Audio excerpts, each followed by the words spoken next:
ఇంగ్లాండ్తో test సిరీస్కు team India ready అవుతోంది. భారత్ తుది జట్టులో పేస్ ఆల్రౌండర్గా ఎవరు బరిలో దిగుతారనేది ఆసక్తికరంగా మారింది.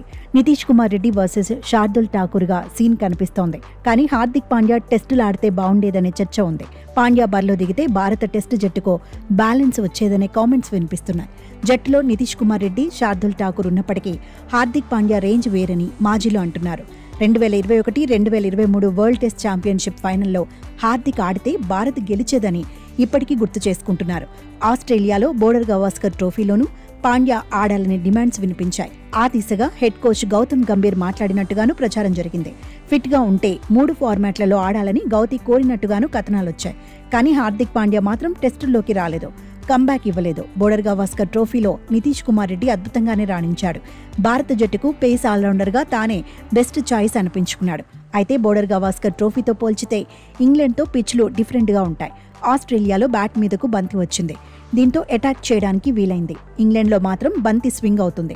స్వింగ్ బౌలింగ్కు అనుకూలించే పిచ్ల మీద అటాక్ చేయడం అంత ఈజీ కాదు. Shardul Thakur bowling allrounder. గతంలో శార్దుల్ కొన్ని కీలక ఇన్నింగ్స్ ఆడిన రికార్డుంది. కానీ ఇంగ్లాండ్లో పాండ్యా ఆడితేనే భారత్కు అడ్వాంటేజ్ ఉండేదని ఎక్స్పర్ట్స్ అభిప్రాయపడుతున్నారు. నిజానికి ఏ జట్టైనా విజయాలు సాధించాలంటే ఆల్రౌండర్లు కీలకమే. బ్యాట్ బాల్తో రాణించే ప్లేయర్లు అస్త్రాల్లా అక్కరకొస్తారు, జట్టుకు అడ్వాంటేజ్ అవుతారు. అయితే భారత్కు స్పిన్ ఆల్రౌండర్ల కొరత ఎప్పుడూ లేదు.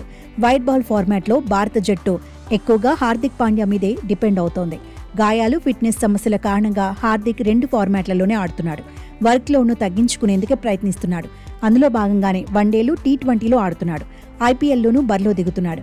టెస్టులకు దూరంగా ఉంటున్నాడు. హార్దిక్ పాండ్యా చివరిగా 2018లో టెస్ట్ మ్యాచ్లో బరిలో దిగాడు. అంటే 7 సంవత్సరాలుగా రెడ్ బాల్ క్రికెట్కు దూరంగా ఉంటున్నాడు.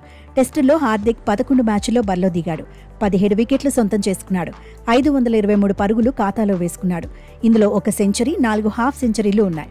28 పరుగులు ఇచ్చి 5 వికెట్లు తీయడమే అత్యుత్తమ ప్రదర్శన. ఇంగ్లాండ్లో 4 టెస్టులు ఆడిన పాండ్యా 164 పరుగులు చేశాడు.